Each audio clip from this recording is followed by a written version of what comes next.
Hello, and welcome to this episode of Smith's Got Talent, a podcast featuring students, faculty, and alumni of the University of Maryland Robert H. Smith School of Business, discussing how they have helped solve actual business challenges and leveraged AI and other tools to bring innovative ideas to the market. I'm Kim DeGrosse, the Assistant Dean and Head of the Office of Career Services, the host of our program. Today, I am very excited to welcome Dr. Sheetal Singh, an award-winning organizational psychologist, researcher, and author whose work bridges science, leadership, and organizational transformation. As an associate clinical professor at the school, she inspires future leaders with her research-driven yet practical approach, which we love, to leadership, performance, and well-being. We are also joined by Coach Michael Locksley. He returned home to become the University of Maryland's 37th head football coach in December 2018.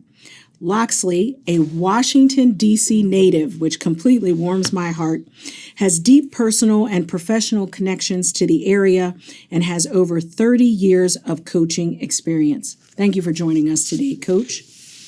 We are joined finally by James Consoli, right? One of their students. He's a second year here at Smith, finishing his master's in management studies. James works as a sports broadcaster. That's amazing. For the Big Ten plus through the Maryland Athletics Department. Thank you all so much for coming today. We're very, very excited to have you. Dr. Singh, could you tell our audience a little bit about the class that you and Coach co-teach here at Smith? Absolutely. So I teach an undergraduate leadership and teams class as well. And when I was told that I might have an opportunity to partner with Coach Locksley to teach a class on leadership, I was really excited because I thought of it as an opportunity to teach leadership in practice. And a lot of my +1 students, MIM students, have already taken my undergraduate class. So I had the opportunity of bringing in subjects and topics that they haven't dealt in before. And so this class is really built as leadership in practice. What would you really do as a leader, from your early roles to when you grow into senior positions and how that transition happens. So we don't just touch on topics such as teams and decision-making, but we delve into more difficult topics like dealing with fear, anxiety, failure, conflict, things that most leaders don't want to deal with or want to avoid. So we're preparing them for real jobs. Real Yes, jobs, right, exactly. the real world. Coach Locksley, when they came to you with this idea, what was your initial reaction? Well, it first started by my reach out. I had a birthday trip where I took close friends of mine for my birthday out to New Mexico. A good friend of mine, a businessman out in Albuquerque, Steve Chavez, owned a ranch, and so I took some friends out to spend time. And Sonny Bajaj, an economics grad from the University of Maryland, who also is a dear supporter of the Smith School, and I were sitting around, and I was talking about having worked under Nick Saban and having worked under Ralph Friedgen and some of these great leaders. And he said, man, you should think about teaching a class at Smith. And I have a marketing background. I got my degree in marketing from Towson State University at that time. And I thought, what a unique way for me to maybe buy some friends, get back into, what do you say, meet people where they are.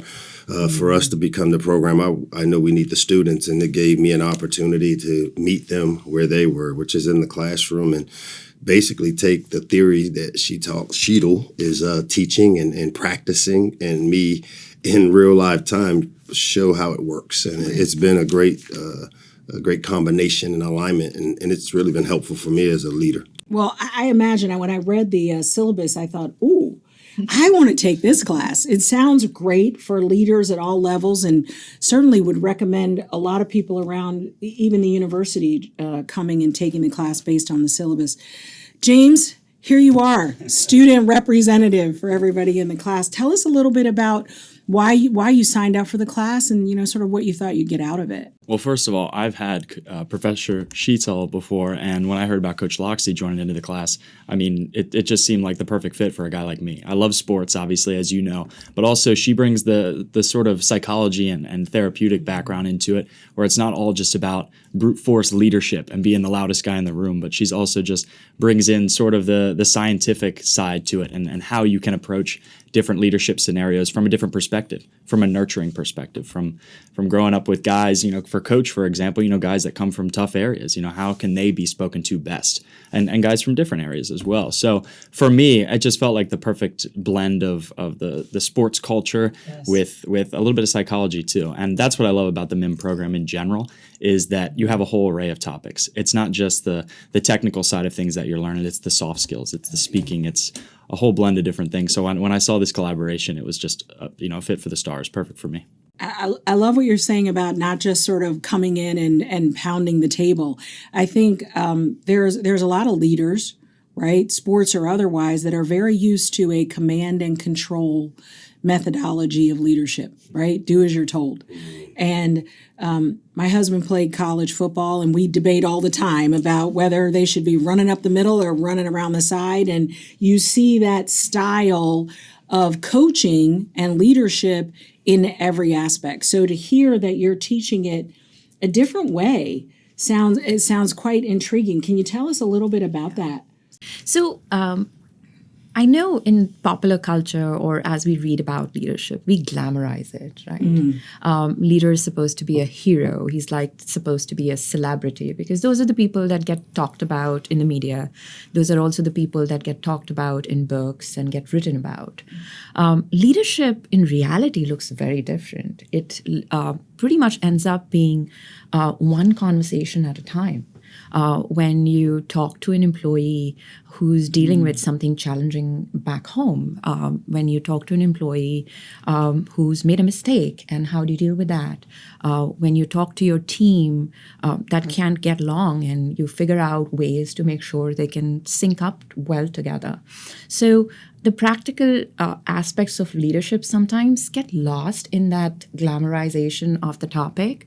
I also feel leadership is probably the most noisy topic there is. Oh, that's interesting. So you walk into any bookstore and you'll find at least 10 new books that are launched that week. Each book claims to solve your leadership issues in totality, right?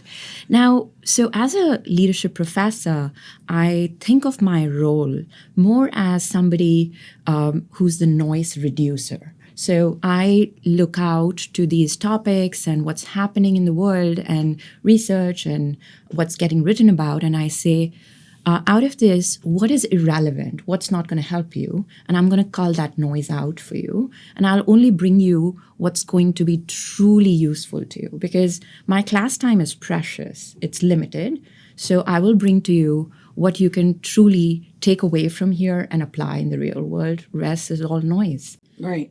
And I think Coach is kind of pulling in that real world part of it. So when you're in class, what sort of a role are you playing, and how are you translating, right?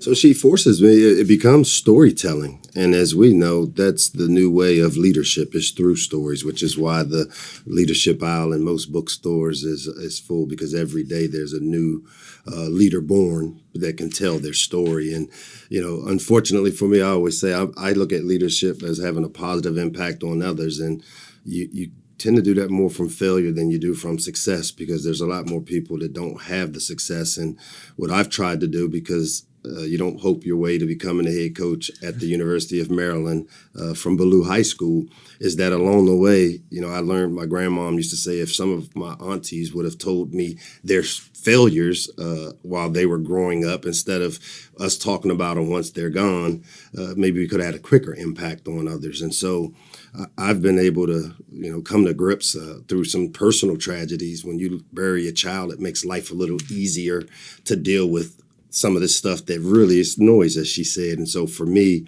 this class has been great, because I've been able to tell the story of a lot of the failures, because I've had success. I've won national championships, but a lot more failures. And I can use those examples as models of what not to do, because I say success leaves clues, but losses leave lessons. And if we can take those, put them in storytelling to where future leaders of the next generation can learn from my mistakes before I'm gone. That is amazing. James, when you're in class and you're listening to sort of both sides of this coin, if you will, how do you pull that together in what you're learning?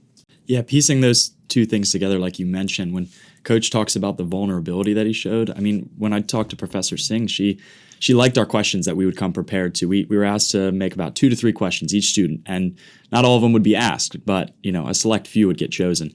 And for me, I wanted to change things up a little bit. So I asked Coach something along the lines of, we always talked about the flowery side of things. How do you come in as a leader? What's the best success you've ever had? I asked him something along the lines of, tell us about your darkest moment. Tell us about the toughest times in your life. And it was probably the most, I think our whole class has learned, not only just about leadership in general, but about who people are, who he is as a person. All we see are the headlines, all we see is the press release, but getting behind that and seeing that he's a person, seeing that, he's a leader, he's a guy just like us, he's gone through struggles and troubles like he's mentioned. But to piece together what Professor said, bringing the leadership aspect to class is important, but also being a vulnerable leader, and kind of what you talked about earlier as well, where leaders don't have to be loud, they can be quiet, right? You can lead by action. That's something we've heard our whole lives. So for me, that's what I pulled out of the class the most, I think. So that's amazing. It feels emotional when I'm listening to you, and for those who will eventually see this on YouTube that can see you, there's an emotion that's there. There is a connection that you can feel. And I'm wondering how you think you'll take that forward in your life, right? I think you're getting ready to graduate. Yeah. So how do you think you'll take that forward? Yeah, I mean, finishing up soon, like you mentioned, but taking that forward, it's just about, who am I in the workplace? And not only just outside, but who am I with my family? Who am I with my peers and my friends, or people that don't know me, random bystanders on the street, so to speak? Who am I going to be as a leader? Am I going to be the guy that just points fingers and tells people to do X, Y, or Z? Or am I going to be the person that models that? And so I think that's sort of who I grew up as my whole life, being an athlete and doing those sort of things. It was always lead by example. But I was also one of the guys that had the loudest voice on the team, because I like to talk, as you guys can pretty much see right now. I think we're all in the same boat.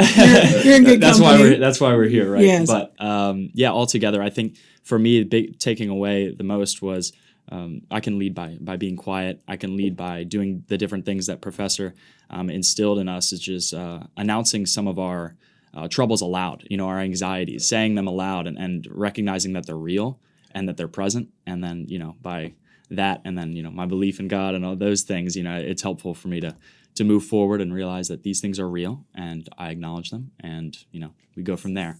Wow. This is so heartwarming, so honestly. grown. Right? It is so these heartwarming. emotions. I finish the class and I'll see Sheetal and I'll say, I'll be please in don't tears. cry. Please don't cry for my stories, because I'm not crying, but it's just great to hear the impact of what a class like this is all about. And it's been more than I could have dreamt of. And I can tell you that I've had to put my student hat back on, because I don't like to come in blindly, and I'd like to, in my mind, kind of have an idea of some of the stories that can relate. But some of the best classes we've had have been the questions that just elicit an authentic response that, as they'll know, they'll start building this Rolodeck of wisdom. And that's kind of what I'm pulling it from, is a lot of failures, but also some pretty good stories, I think, throughout the semester as we teach and go through the theory and the practicality of it. That's amazing. I did want to ask you, what sport do you or did you play? Because you mentioned it a few times, and I never asked you about that. Well, my mom made it a priority for me when I was growing up to keep me out of trouble. I'd play a sport in every season. So growing up, for the most part, I played soccer in the fall and summer, basketball throughout the winter, and then some lacrosse in the spring. So I had the trifecta, and so as did my older siblings as well. We all kind of had to. It was to keep us out of trouble, I think. And as a mom of 2 female athletes, I'm right there with you. Keep them busy. So Same I here. like that, right? Same here. And part of that is you learn teamwork, right? Which is another topic in this class, and that takes you into the work world in a completely different way. We have recruiters tell us all the time that they love to hire athletes because they've had to learn to deal with failure, right? Learn to deal with people shouting at them, right? Or just generally how to get along as part of a team. I'm wondering, Coach, how do you pull that teamwork part into that part of the class? Yeah, and that probably has been one of the more rewarding parts of the class for me, from the practical theory side of it, or the theory side that Sheetal brings, is that I've been coaching, this will be 34 years, I think, coming up now, and imagine I've had the consistency of what building my team has looked like, where you go through 4-year cycles, 5-year cycles of players that matriculate and your culture stays the same and it builds almost on a continuum. Well, now I get thrust into this NIL world 2 years ago while I was going to go there, so I'm glad you brought it up because it changes the team. It changes teams immediately. That's right. I had 64% of my team that had never signed up or played as a Terp a year ago, and I'm teaching a class on how do you build teams. And so when I talk about the real life and some of the things I did based on studying and preparing for this class really resonated with my team, because I had 2 4 and 8 teams, but 2 much different cultures, as he would understand from covering it, 2 different types of teams, which leads me to understand that it takes a little time to build teams, but just you have to be very intentional, and that's what the theory side and being a part of this cohort with Sheetal has really been great for me as a leader and as a guy that has to build teams fast now. Right. NIL has changed the world in terms of college sports. My daughter played softball in college, and NIL just changes. The portal changes. I can't. That's why I'm actually really asking you, like, how do you even deal with that kind of turnover? But in the management world, right, in the leadership world, we know large chunks of people are getting laid off, or the economy is ebbing and flowing, or quite frankly, the current generation changes jobs every 2 to 3 years. That's very common. They don't stay in a same company for 20, 30 years and get a gold watch. So how do you teach our leaders teamwork in an ever-changing world from your perspective? So in an ideal world, I would have, say, a team of 5 people, and I will get to work with them from start to finish, and I'd like to keep that team, right? But that's That not would the be real. perfect as a manager. We would all love Right? that. 30 right? years, Yes. this was college football. That's how it was. Yes. In reality, people come and go, like you said. Projects change. You lose projects. You lose people. The organization goes through transitions, and all of that is affecting the team as we go along.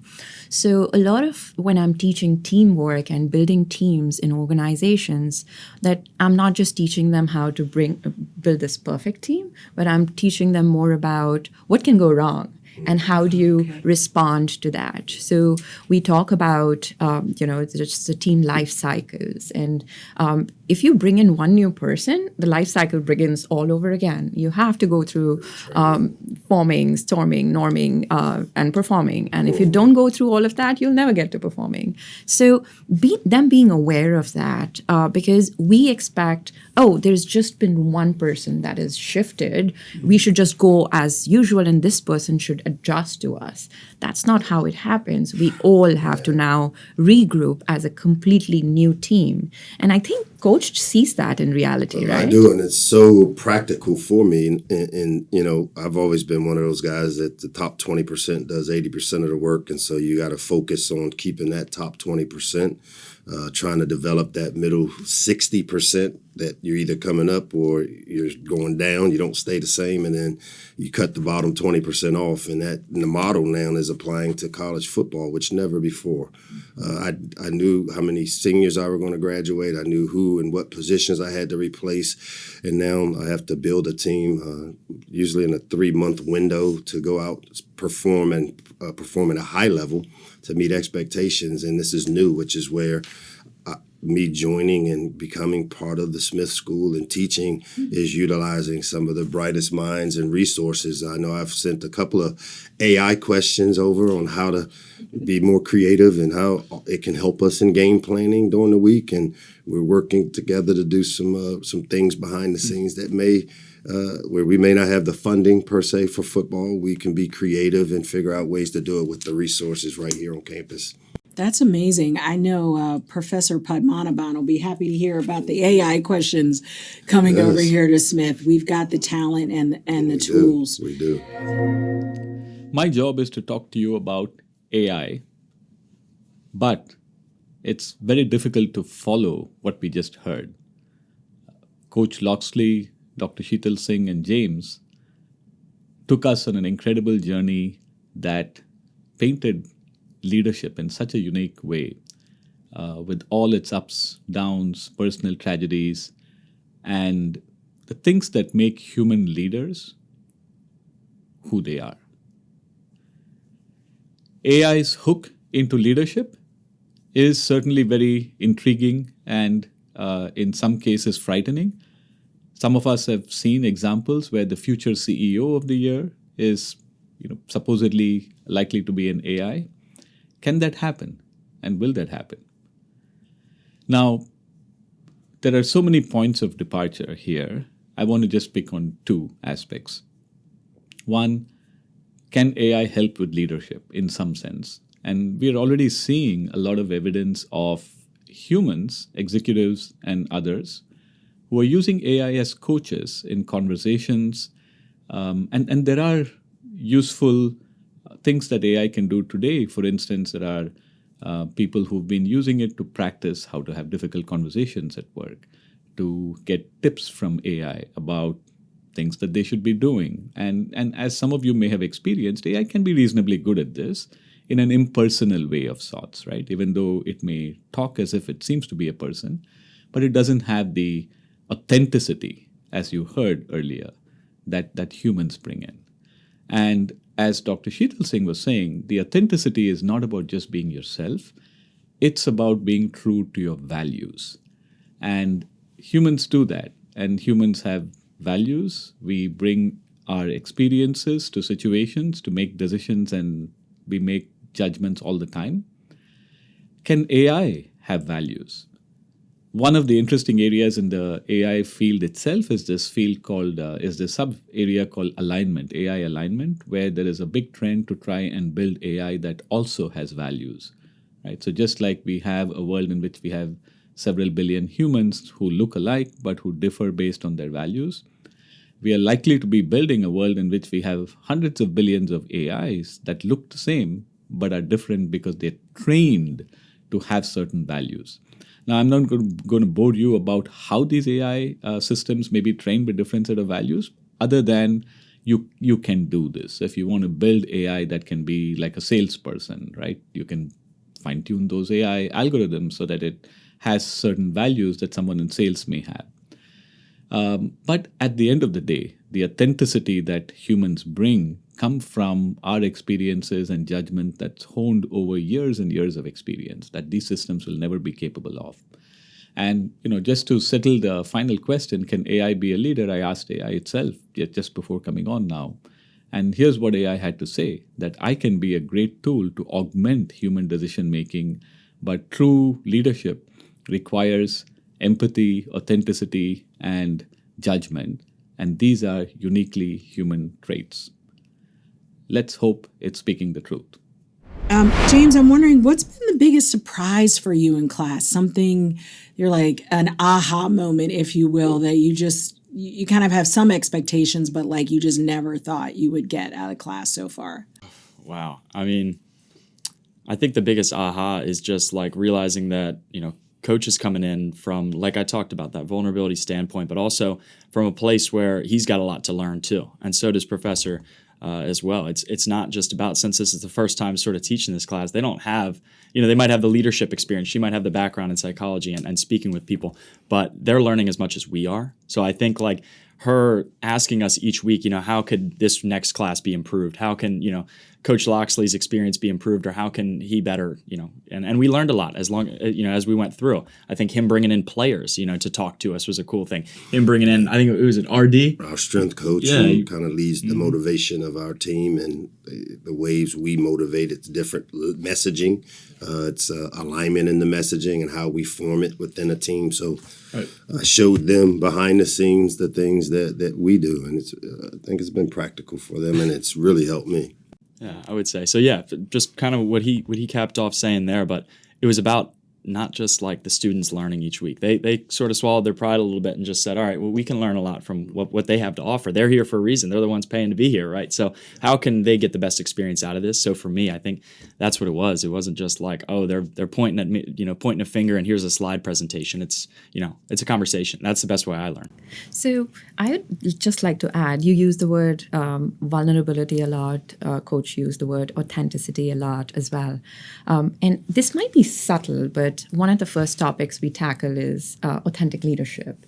And how do you do that? And a lot of people think authenticity is all about being who I am exactly and bringing in the whole, right? Which means if I'm just not feeling it today, I'll just be myself and let you see it. And that's not what authenticity is.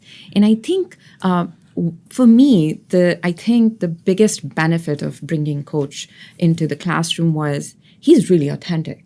The vulnerability brings out the authenticity in him, which lets people see that authenticity is not about just showing people exactly what I'm feeling inside, but it's about figuring out what my values are, who am I, and then translating it into literally every action that you take as a leader. To me, that was very powerful to see. I mean, the class was built around what Coach wanted to bring into. So it's funny how we designed it. You want to talk about it? She told me to basically tell my life in a chapter. She gave 7 chapters. 7 chapters. I want you to tell me your story. And I had to do that over the course of the summer, and it was really tough because it was almost as part of my leadership style. I do therapy now, and so this was almost working in cohort with my therapy of just telling the story of growing up in the Southwest section, Greenleaf section of D.C., and having to go through the things that we went through growing up and end up here as the head coach at Maryland. I mean, the irony is I grew up on Maryland's campus. I used to come here and scalp tickets to football and basketball games when Lynn Bias played here, and would hop on the subway from LaFont Plaza to New Carrollton, hop on the bus. And so I kind of grew up on this campus, and to be able to now tell my story, like 7 chapters. And I'm like, this story is still going, Sheetal. She's like, well, let's try to narrow it down. It's not over yet. It was hard for me. It was really difficult for me to do. And she kept digging and making me come back and dig into it. And then she designed it based off of my story. And it's been easy for me, which means I don't have to do a lot of preparation. But it is where he says, I seem like there's sometimes I get asked questions and I tell the story that pops up immediately. And sometimes it's tough to tell and hear and share, but it's been great. Cathartic, it seems. Oh, man, it's deja vu. It's like living your life in reverse. Yes. Yeah. Wow. Au revoir. I wanted to capture everything that the coach wanted to bring to the class. And so I didn't want to force fit topics onto him. Instead, I wanted to say, if I'm bringing him in as a leader, what is it that students can learn best from him? So all those stories, so I started with almost like 11 or 12 chapters. And then I spent a lot of time looking at those stories and say, okay, I can combine this here, and create this module. So the course was really brand new because of that, because it's really just built around whatever Coach Locksley can bring to the students. And I'm just the support cast there. And I think the biggest point for me with this class, as I just thought about it as you were speaking, was I just kept saying to myself, failure is not final. I can remember saying that to her, how I failed a lot. And sometimes if you look at the totality of it, I mean, failure has never been final for me. I've been a fired head coach at New Mexico, and I land my dream job here at Maryland. I mean, a lot of leaders don't tell their failure stories. And that's the part where when my grandma tells the story about if your aunties had told their story while they were alive, it could have maybe changed lives. This gives me a chance in real time to tell the story of the lessons I've learned while I failed as a leader.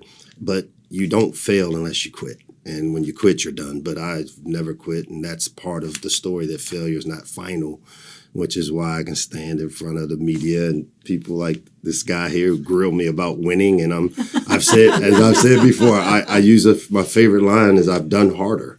and they don't understand what that means. But again, I say when you bury a child as a parent, I've done harder than losing the game and maybe I made a mistake calling it. And you know what? I can show leaders that it's okay. You can make a mistake, own it in front of your people.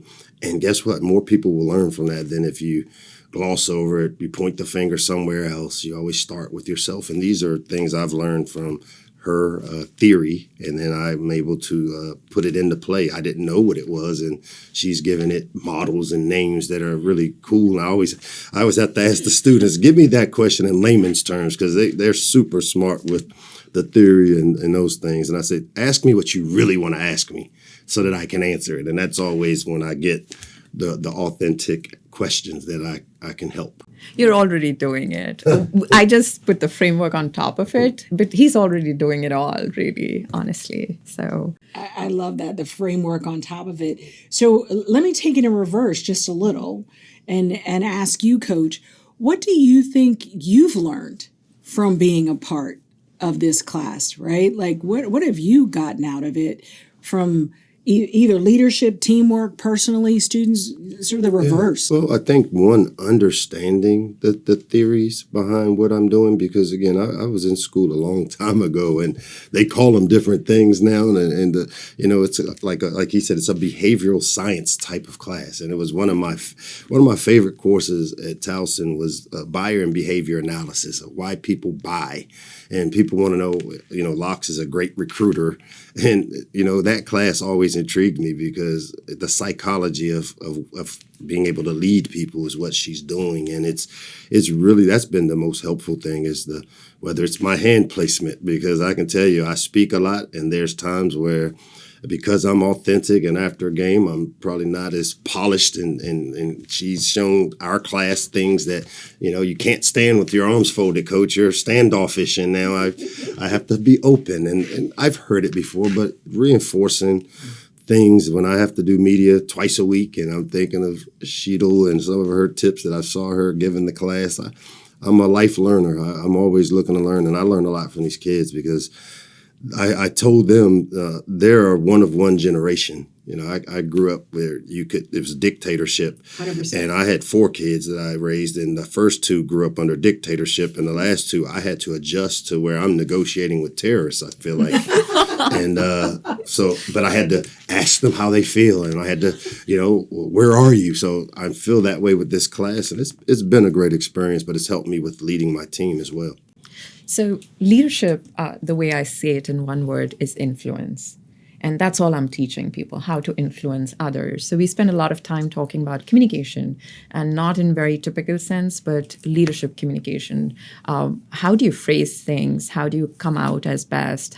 What are the subtle things that you're doing that are going to either close people off to you or open people up? So again, teaching them very real world, but Coach is being very, very kind. He was doing everything anyways. I just, give a label to it, which is kind of fun.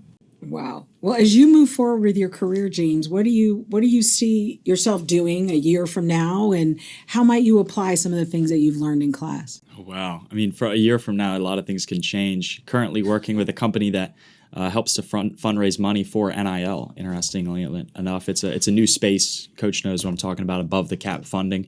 The schools have a select amount of money they can give, but what about the outside partnerships, the brand deals players can get, et cetera? So the real money. Yeah. Well, It was intended Let's to be. just call it. It's It the was real intended money. to be what he's doing. Yes. well, exactly. Well, that's how Yes. the playing field, I guess, so to speak, comes a little bit uneven again, where we had before. Players would get deals and such, but I won't get too much into that. What I'll say is, for me, it's applying all these different things, but most importantly for me, I know we use the word authentic and vulnerability, just learning that there's different styles of leadership too. We had so many, I can't even name all of the different, we had like 8 different styles of leadership, but she would hit us with new ones each week. It felt like the diplomat and, a bunch of different ways to lead. For me, that's what I resonated the most with, but it's just about being myself. Even if I, end up pursuing a career in sports broadcast, sports journalism, my first time I was on TV, so to speak, I was so tight. I was like this, and they called me. I went one take through because I was like just reading the prompter as best I could. But showing emotion, being myself, being comfortable, sitting back a little bit, breathing, realize there's bigger problems, out there that people are facing. And for me, it's just about taking these little notes and tidbits that I learned from both coach and professor and moving forward with that and breathing and being the best leader for people around me, but also just being the best person. Well, I cannot wait to see how your career takes off, and claiming you as a Smith alum is going to be amazing for all of us. Coach, Professor James, thank you all so much for joining us today. And thank you, everybody, for joining us for Smith's Got Talent. We'll see you next time. Thanks.